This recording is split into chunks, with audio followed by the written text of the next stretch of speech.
নাচ গান চলবে না, তাদেরকে এটা অ্যাসিওর করে প্রোগ্রামটা চালানো হয়েছে। তার মানে নাচ গান হলে পরে সেটা হয়তো বন্ধই করতে হতো। তো এখন কি মনে হচ্ছে, আমি ইউনিভার্সিটির পরিবেশও যদি আমি বলি যে আসলে ব্যান্ডের কথাও যদি বলি, সেটা আসলে আগের মতো করে সম্ভব কিনা? দেখেন, এটা আগে এরকম ছিল ছাত্রলীগ সময়ে। আমি যখন ব্যান্ড সোসাইটিতে ছিলাম তখন ছাত্রলীগ না করার কারণে কিন্তু আমাকে ওই প্রেসিডেন্ট বা সেক্রেটারি, যেই আমি ইলেক্টেড হওয়ার পরেও আমাকে সিলেকশনের মাধ্যমে কিন্তু ভাইস প্রেসিডেন্ট সেকেন্ড করা হয়। ফার্স্ট যে থাকে তার আগের পজিশনগুলো সবগুলোই কিন্তু ছাত্রলীগের থাকে। তখনও কনসার্ট হলেও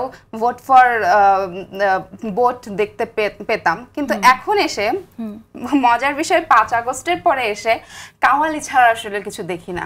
ওস্তাদ আলাউদ্দিন, বাবা আলাউদ্দিন খাঁ, আমরা যারা ক্লাসিক্যাল মিউজিকের সাথে আছি তাদের একদম খুব খুব শ্রদ্ধার একজন মানুষ, কিন্তু তার জন্মদিন স্বাভাবিকভাবে বাংলাদেশ কি রবীন্দ্রনাথ নজরুলের বাইরে চলে গেছে? বাংলাদেশে কি এতদিন ধরে যারা সংস্কৃতি করে এসছে তারা কি এতদিন ধরে যারা করে এসছে তারা কি এখন নেই?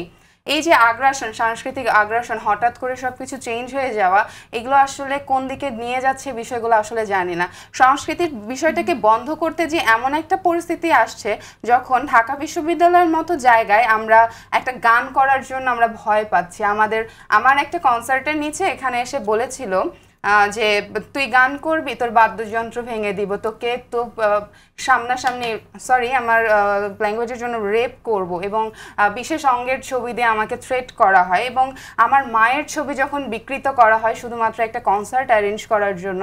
তাও আবার সেই কনসার্টটা ছিল শুধুমাত্র ভাষা শহীদ, মুক্তিযোদ্ধা যারা ছিল, 24-এর গণঅভ্যুত্থানে যারা ছিল, 24 কি দুঃসহ আমার সেই প্রোগ্রামের নাম। সেখানে এসে আমাকে এরকমভাবে মন্তব্য করা হয়েছিল। আমি জুমার প্রোফাইলে সামনে তো আসে, আমরা তো সবাই সবার সাথে কানেক্টেড থাকি, বা অন্যান্য যারা আছে, উম্মে সালমা ওদেরই আছে, আমি দেখি যে ওদের কমেন্টের নিচে এসে লিখে যে আপা আপনারা তো হেদায়েতের পথে এসেছেন, ছাত্র দলের যেই শব্দগুলো বলে এরকম, বা বাকছাস বা এনসিপির যারা আছে তাদেরকে একটু আনতে পারেন না? বোরখা কর্মসূচি কেন আপনারা করেন না?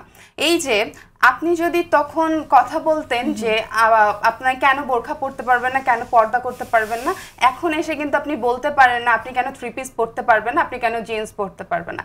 প্রত্যেকের কিন্তু ব্যক্তি স্বাধীনতা আছে, প্রত্যেকের সেই অনুযায়ী বাঁচার আছে। আমাদের সাংবিধানিকভাবে আমরা সেটা দেখতে পাই, আমরা আমাদের ধর্মর ক্ষেত্রেও কিন্তু সেটা দেখতে পাই যে কারো উপর কিছু চাপিয়ে দেওয়া যাবে না। কিন্তু এখন এসে কিন্তু আমরা সেটার কোনো সেক্ষেত্রে দেখতে পাচ্ছি না। মেঘলা, ঢাকা ইউনিভার্সিটির ছাত্রদের মধ্যে কোনো ফোবিয়া কাজ করছে আসলে এই বিষয়ে, যে হেনস্থা হতে পারে, তারা হেনস্থা হতে পারে? আপনাকে উদাহরণ সহ বলি, এই যে এই মাসের ঘটনা, আশরাফা আমি, আমাদের একটা বিশ্ববিদ্যালয়ে ঘটনা ঘটে যে আমাদের ছাত্রী একজনকে হেনস্থা করা হয়।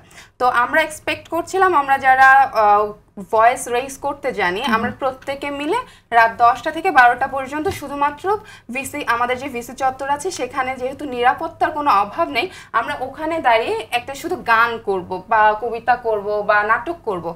অদ্ভুত ব্যাপার, ঢাকা বিশ্ববিদ্যালয় শিক্ষার্থী সংসদ 2-এ যে আমাদের ছবি দিয়ে, আশরাফা আমি এবং আমাদের আরেকজন আছে ইলা, তার ছবির নিচে অসংখ্য কমেন্ট শুধু ঢাকা বিশ্ববিদ্যালয়ের শিক্ষার্থীদের। আমি খুব এক্সপেক্ট করেছিলাম যে ডাকসু যারা আছে, এমনকি আমি সাদিক ভাইকে কিন্তু মেনশন করে বলেছিলাম আমার ফেসবুক পেজে যে প্লিজ দেখেন বিষয়টা, কারণ আপনি আমাদের এখন বিশ্ববিদ্যালয়ের ভিপি।